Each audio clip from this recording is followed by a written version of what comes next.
जितने बच्चे 2025 board exam देने वाले हो तो उनके लिए वीडियो सबसे ज्यादा इंपॉर्टेंट है। आज मैं आप लोगों को हिंदी का एक वायरल पेपर बताने वाला हूं और ये पेपर आपके एग्जाम में 100% छपने वाला है और आप इस पेपर की मदद से 70 में 70 नंबर लेकर आओगे। कोड याद कर लो अगर विश्वास नहीं हो रहा है। 801 AC कोड है और वहां पे आप लोगों को पेपर जब देने जा रहे हो तो एडमिट कार्ड लेकर जाना और यहाँ पे अनुक्रमांक और नाम जरूर आप लोगों को लिख के आना है। अनुक्रमांक तो आप लोगों को गलत करना ही नहीं है बिल्कुल। तो यहाँ जितने प्रश्न इसमें दिए गए सारे प्रश्न अगर तैयार हैं इस पेपर के तो 100% मैं आपको दावे के साथ कह सकता हूँ कि 70 में 70 नंबर आज ही आप लोगों का बिल्कुल पक्का है। और इस पेपर को हल करने के लिए आपके पास टाइम कितने दिए जाएंगे? 3 घंटे 15 मिनट का समय दिया जाएगा इस पेपर को हल करने के लिए।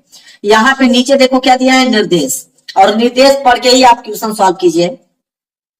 पहला निर्देश बोला है कि प्रारंभ के 15 मिनट परीक्षार्थियों को प्रश्न पत्र पढ़ने के लिए निर्धारित है। 15 मिनट इस पेपर को आप पढ़ लीजिए और 3 घंटे में इस पेपर को सॉल्व करना है। वही दूसरा निर्देश क्या बोला है कि प्रश्न पत्र 2 खंडों में विभाजित है, एक तो खंड अ में दूसरा खंड ब में।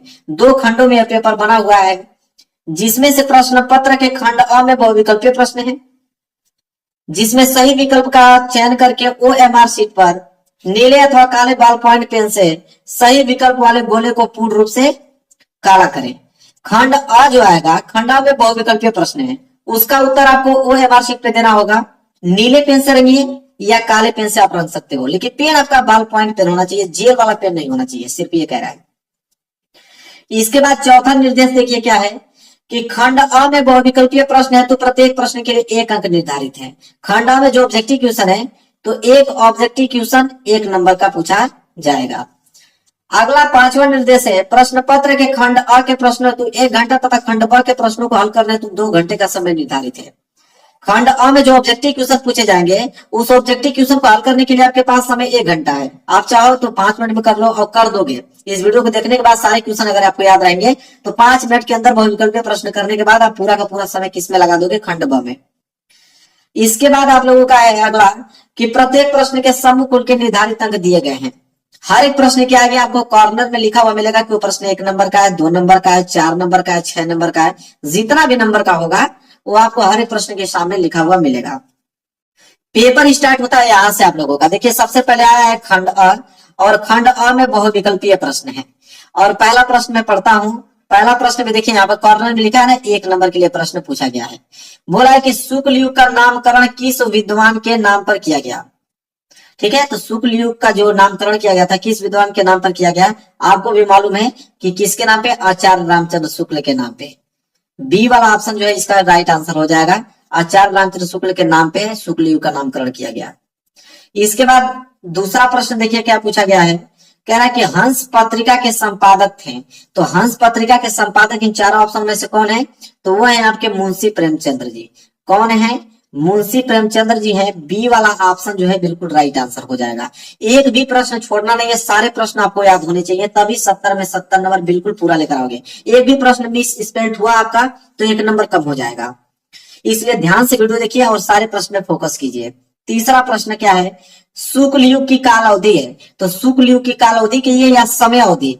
ठीक है, दोनों एक ही बात है। तो शुक्ल युग की काल अवधि कितनी मानी जाती है? तो 1919 से लेकर 1938 तक मानी जाती है और यहाँ पे सी वाला ऑप्शन जो है बिल्कुल राइट आंसर हो जाएगा। 1919 से लेकर 1938 तक। चलिए आगे बढ़ते हैं और चौथा प्रश्न देखिए क्या पूछा है। चौथा प्रश्न पूछा है कि लहरों के राजहंस के लेखक का नाम है, तो लहरों के राजहंस के लेखक के नाम क्या है? वो है आपके मोहन राकेश। कौन है?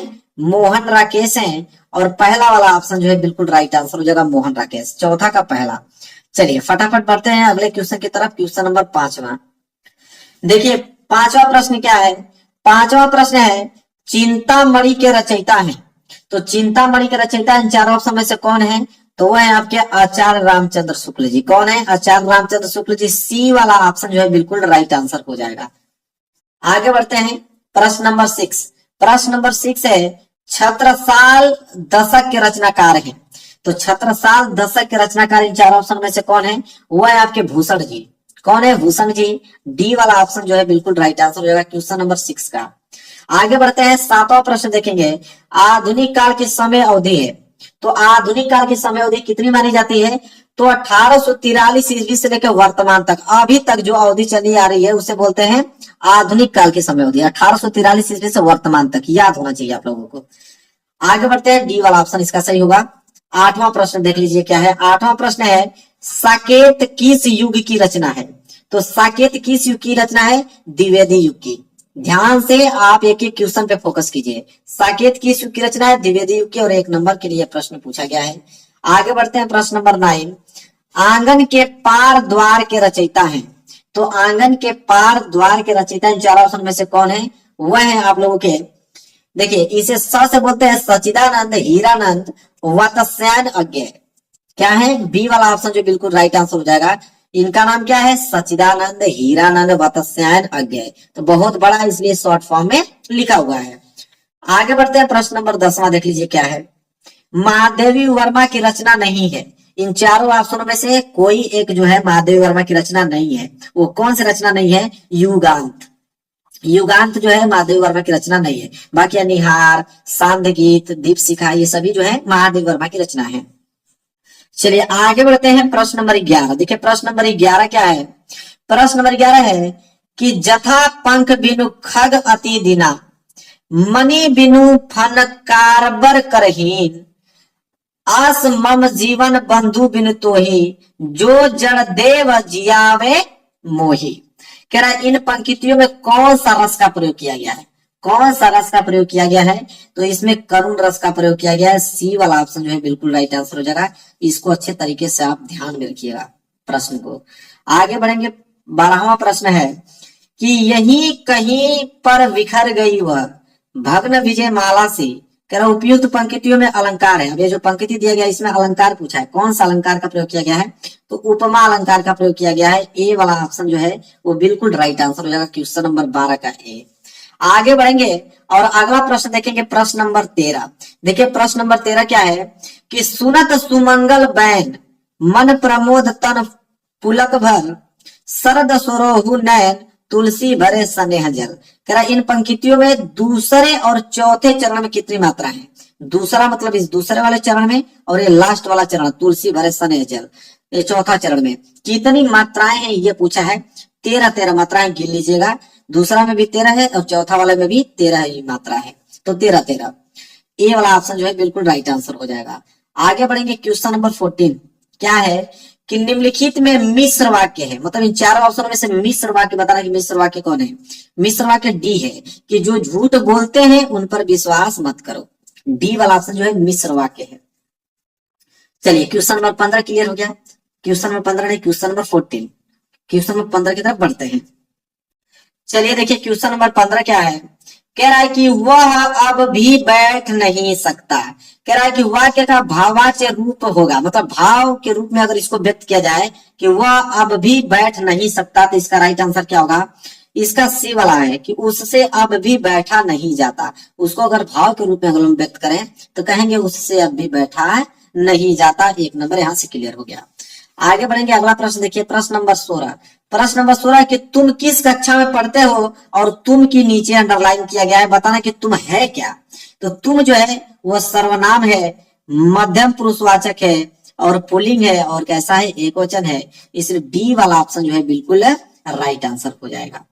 चलिए फटाफट आगे बढ़ेंगे, प्रश्न नंबर 17 देख लीजिए क्या है। अनु उपसर्ग लगाकर सही शब्द बनेगा। अगर अनु उपसर्ग लगाकर सही शब्द कौन सा बनेगा? तो अनुधन भाव। क्या बनेगा? अनुभाव। ये वाला ऑप्शन जो है बिल्कुल राइट आंसर हो जाएगा। चलिए मेरे प्यारे बच्चों, प्रश्न नंबर 8वां देख लो क्या है। त्रिवेणी में कौन सा समास है? तो त्रिवेणी में कौन सा समास है? द्विगु समास। कौन सा समास है? द्विगु समास। सी वाला ऑप्शन जो है बिल्कुल राइट आंसर हो जाएगा।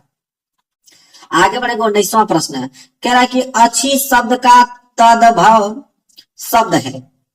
तो अच्छी शब्द का अगर हम तदभव की अगर बात करें तो अच्छी मतलब क्या होता है? आंख। क्या होता है? आंख। तो ए वाला ऑप्शन जो है बिल्कुल राइट आंसर हो जाएगा, 19 का ए। चलिए 20वां प्रश्न देखिए, बहुविकल्पी का लास्ट प्रश्न है। कह रहा है कि तद पुल्लिंग शब्द का चतुर्थी विभक्ति एक वचन का रूप होगा। तो हो जाएगा तस्य। क्या हो जाएगा? तस्य। ए वाला ऑप्शन जो है बिल्कुल राइट आंसर हो जाएगा। चलिए आगे बढ़ते हैं और यहां से देखेंगे खंड ब। यहाँ से स्टार्ट हो गया आप लोगों का खंड ब। और खंड ब जो है 50 नंबर के प्रश्न है, वर्णनात्मक प्रश्न। और 21वां प्रश्न क्या बोला है कि निम्नलिखित गद्यांश पर आधारित 3 प्रश्नों के उत्तर दीजिए और 6 नंबर दिए जाएंगे। 3 प्रश्न है, 2-2 नंबर के हिसाब से 6 नंबर दिया जाएगा। तो यहाँ पे क वाला दिया है गद्यांश, 2 देता है, क देता है, ख देता है। अब दोनों में से चाहे आप कोई भी कीजिए। तो क वाला देख लो, कह रहा है कि आज हम इसी निर्मल शुद्ध शीतल और स्वस्थ अमृत की तलाश में हैं और हमारी इच्छा अभिलाषा और प्रयत्न यह है कि वह इन सभी अलग अलग बहती हुई नदियों में अभी भी उसी तरह बहता रहे। तो या तो आप क वाला कर लो। इसके नीचे 3 प्रश्न है। उपयुक्त गद्यांश का संदर्भ लिखिए। संदर्भ में क्या होता है, किस चैप्टर से लिया गया है, उसके लेखक कौन है। इसके बाद दूसरा रेखांकित अंश की व्याख्या कीजिए, मतलब जहां तक अंडरलाइन किया गया है यहां से लेकर यहां तक, इसकी आपको व्याख्या बताओगे तो 2 नंबर मिल जाएगा।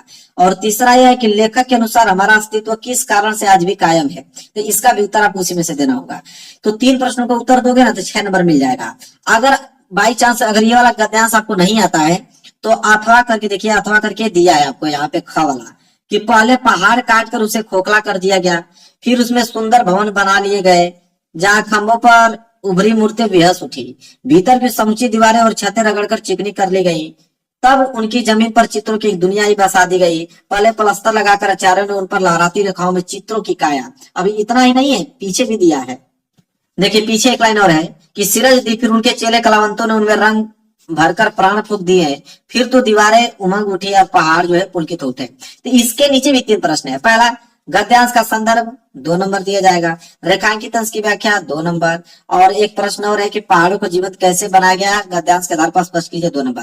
तो आपका मन चाहे वो वाला कर लीजिए अथवा या तो अथवा वाला ये कर लीजिए, 6 नंबर आपको मिलेगा। इसके बाद 22वां प्रश्न जल्दी से नोट कीजिए। 22वां है दिए गए पद्यांश। अभी तो हमने गद्यांश देख के आया तब तक पद्यांश दे दिया। बोला कि दिए गए पद्यांश पर आधारित 3 प्रश्नों के उत्तर दीजिए, और ये भी 6 नंबर का ही है। इसमें भी 3 प्रश्न हैं और इसमें भी 2 देता है। जी बिल्कुल, इसमें भी 2 देता है। एक क देता है, अगर नहीं कर पाओगे तो ख वाला कर लेना। क वाला यहाँ से नोट कर लो, क वाला यहाँ से आप नोट कर लो। यही है, निर्गुण कौन देश को बासी, मधुकर कही समुझाई सौदे, बुझती सांच न हासी। को है जनक कौन है जननी, कौन नारी को दासी, कैसे भरण भेष कैसो की ही रस में अभिलाषी, पायो गो पुनि कियो आपनो जोरे करगो घासी, सुरत मोहे रो बावरो सुर सुर सबेमती नासी। तो या तो ये कीजिए, और इसके नीचे 3 प्रश्न है। देखिए कर प्रस्तुत पद्यांश का ससंदर्भ सहित हिंदी में व्याख्या करना है, और दूसरा है कि गोपियां भ्रमण की अनुयुक्ति से उद्धव से क्या पूछती हैं। तो यहाँ पे 6 नंबर मिल जाएगा आपको, कर लीजिएगा। अगर नहीं करना चाहते हो तो अथवा वाला दिखा देता हूँ। अगर नहीं करना चाहते हैं तो अथवा करके दिया ही है एक आप लोगों का ख वाला, क्या है यहां से लेके यहां तक नोट कर लो। विश्वत रेखा का वासी जो जीता है नित हाप हाप कर रखता है अनुराग लौकिक वो भी अपनी मातृभूमि पर, ध्रुवासी जो हिम्मत तम में जी लेता है काप काप कर वो भी अपनी मातृभूमि पर कर देता है प्राण निछावर। तो या इसके नीचे जो प्रश्न दिए गए इनका उत्तर दे दो। पद्यांश सही संदर्भ सही व्याख्या कीजिए, और उपयुक्त पद्यांश में कवि ने क्या स्पष्ट किया वो बता दीजिए, 6 नंबर आपको मिल जाएगा। चलिए 23वां प्रश्न देख लेते हैं। क्या 23वां क्या है, तो 23वां आप संस्कृत का गद्यांश आ गया। क्या इसमें भी 2 रहता है, बिल्कुल इसमें भी 2 रहता है कि दिए गए संस्कृत के गद्यांश में से किसी एक का संदर्भ सहित हिंदी में अनुवाद करना है, 5 नंबर आपको मिलेगा। ठीक है, 2 नंबर इसके संदर्भ पे और 3 नंबर इसके हिंदी के अनुवाद में। तो यहाँ पे क वाला दिया है, इयम नगरी विविधात्मक संगलम अस्ति वाला, यहाँ से लेकर संस्कृत वाला इसको नोट कर लो। तो क वाला आराम से कर लो। नहीं आता है कि नहीं भाई मैं क वाला नहीं करूंगा, मुझे आता ही नहीं है, तो कोई दिक्कत नहीं है। अथवा करके एक तो और दिया है, उसको दिखा देता हूँ, उसको कर लो। चलिए तो अथवा वाला देखिए यहाँ पे ख वाला दिया है, इसको कर लो। अगर वो नहीं आता है तो आप इसको कर लो। दोनों में से कोई करोगे तो आपको नंबर 5 नंबर दे दिए जाएंगे। जो भी मन कर रहा है वो कीजिए। अब आगे बढ़ते हैं प्रश्न नंबर 24। प्रश्न नंबर 24 दिए गए संस्कृत का पद्यांश। अभी हमने गद्यांश देखा, संस्कृत का पद्यांश आ गया। पद्यांश ही बिल्कुल 5 नंबर क्या होता है, इसमें भी 2 आता है, बिल्कुल इसमें भी आता है। क वाला कर लो या अथवा करके यहाँ पे ख वाला कर लो। दोनों देखो, ये क वाला यहाँ से नोट कर लो। अगर क वाला अगर आ रहा आपको तो क वाला कर लो, अन्यथा ये वाला आप लोगों का ख वाला है। मरणम मंगलम यत्र विभूति विभूषणम वाला। तो दोनों में से कोई एक ही कीजिएगा, इतना याद है। दोनों नहीं, एक ही करना है, 5 नंबर आपको मिल जाएगा। इसका संदर्भ सहित हिंदी में अनुवाद करना है। आगे बढ़ेंगे, फटाफट क्वेश्चन को नोट करते रहो। 25वां प्रश्न क्या, 25 प्रश्न कि अपने पठित खंड काव्य के आधार पर निम्नलिखित प्रश्नों में से किसी एक प्रश्न का उत्तर दीजिए, और ये प्रश्न 3 नंबर का है। खंड काव्य दिया है। मेरे प्यारे बच्चों इतना याद रखो कि खंड काव्य आप कोई सा भी नहीं कर सकते हो। खंड काव्य अपने डिस्ट्रिक्ट वाइज आता है, जिला वाइज आता है। आपके जिला में कौन सा खंड काव्य पूछा जाता है वही खंड काव्य करोगे, दूसरा कर दोगे 1 नंबर नहीं मिलेगा, इतना बता देता हूँ। तो आराम से देख लो अपने क्वेश्चन बैंक में कि कौन सा खंड काव्य आपको करना है, अन्यथा कमेंट कर दो अपने जिला का नाम, मैं बता दूंगा कि किस जिले से हो तो कौन सा खंड काव्य आपको एग्जाम में करने हैं। ठीक है, वैसे खंड काव्य तो बहुत है, जैसे देख लो मुक्ति दूत, दूसरा ज्योति जवाहर, ज्योति जवाहर के बाद आप देखोगे तो मेवाड़ मुकुट, इसके बाद अग्र पूजा, तो क्या सभी करोगे? नहीं। जय सुभाष, मातृभूमि, इसके बाद कर्ण दिया है, इसके बाद कर्मवीर दिया है, इसके बाद आपका तुमुल दिया है, बहुत सारा दिया है। तो सब अलग अलग डिस्ट्रिक्ट के आते हैं, आप देख लीजिए अपने डिस्ट्रिक्ट का नाम वही याद करके जाइएगा। इसके बाद प्रश्न नंबर 26, प्रश्न नंबर 26 तो फ्री के ले जाओ। दिए गए लेखकों में से किसी एक का जीवन परिचय देते हुए उनकी एक प्रमुख रचना का उल्लेख कीजिए। 5 नंबर, लेकिन इतना याद रहे 3 नंबर जीवन परिचय पे, 2 नंबर रचना पे मिलता है। अब यहाँ पे पहला आचार्य रामचंद्र शुक्ल जी, दूसरा डॉक्टर राजेंद्र प्रसाद, तीसरा जयशंकर प्रसाद। अब ये 3 ही लोगों में से एक लोगों का जीवन परिचय अच्छे से लिख दोगे रचना सहित, 5 नंबर आप लोगों को फ्री के मिल जाएंगे।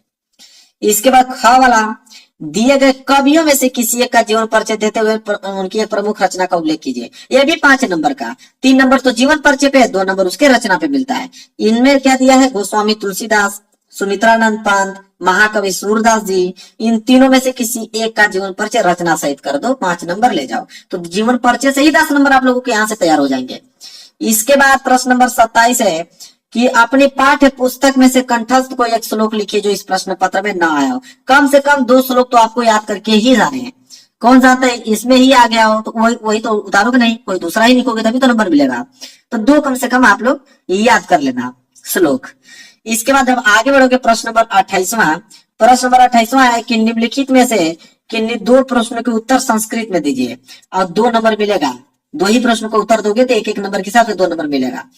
पहला है वाराणसी नगरी कुत्र स्थित अस्ति, चंद्रशेखर क आसीत, भारतीय संस्कृत मूलम किमस्ति। 3 प्रश्न इधर हो गया और 1 प्रश्न इधर दिया, मैं दिखा देता हूँ आपको, देख लीजिए।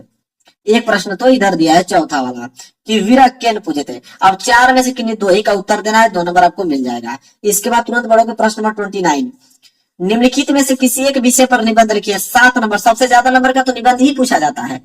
तो निबंध यहाँ पे 4 दिया है। पहला, भारत में आतंकवाद के कारण और निवारण बताइए, जनसंख्या वृद्धि के कारण और लाभ और हानि बताइए, वृक्षारोपण या विज्ञान के चमत्कार। तो इन चारों में से किसी एक पे जीवन पर निबंध लिखना है आपको। और निबंध कितने नंबर का है? 7 नंबर का। निबंध लिखने का ट्रिक मेरे चैनल पे है, आप देख लो, मेरे चैनल पे मिल जाएगा। इसके बाद प्रश्न नंबर 30वां, जो भी इसमें याद हो वो कर लेना आप लोग। 30वां तो पत्र लेखन आ गया कि अपने क्षेत्र में व्याप्त गंदगी के कारण उत्पन्न डेंगू और मलेरिया जैसी भयंकर बीमारियों की जानकारी किसी दैनिक पत्र के संपादक को देते हुए पत्र लिखिए। मतलब आपके क्षेत्र में गंदगी फैल गई है, उसके कारण डेंगू और मलेरिया हो रहे हैं, तो किसी दैनिक पत्र के संपादक को पत्र आप कैसे लिखोगे ये लिखना है। या तो नहीं कर पाते हो तो अथवा करके दिया है कि बिजली समस्या के निराकरण है तो अपने जिले के बिजली विभाग को एक शिकायती पत्र लिखिए। अगर डेली अच्छे से बिजली नहीं आ रही है उसके लिए शिकायती पत्र आप कैसे लिखोगे अपने जिले के बिजली विभाग को। और ये प्रश्न कितने नंबर के लिए? 4 नंबर के लिए। बस 30 ही प्रश्न है इस पेपर में। मैं दावे के साथ कह सकता हूँ अगर पेपर तैयार है, आप लोग जितना प्रश्न इसमें दिए सारे प्रश्न तैयार हैं, 70 में 70 इस बार आप जरूर 2025 बोर्ड एग्जाम में लेकर आके टॉप करोगे, मेरी गारंटी है। बस आप अच्छे तरीके से इन प्रश्नों को तैयार कर लो। तो वीडियो को तो शेयर करना है, चैनल पे नए हो तो चैनल को जरूर सब्सक्राइब करना है, लाइक और कमेंट जरूर करके बताइए कि वीडियो आपको कैसा लगा। चलिए मेरे प्यारे बच्चों, मिलेंगे नेक्स्ट वीडियो में, तब तक के लिए धन्यवाद।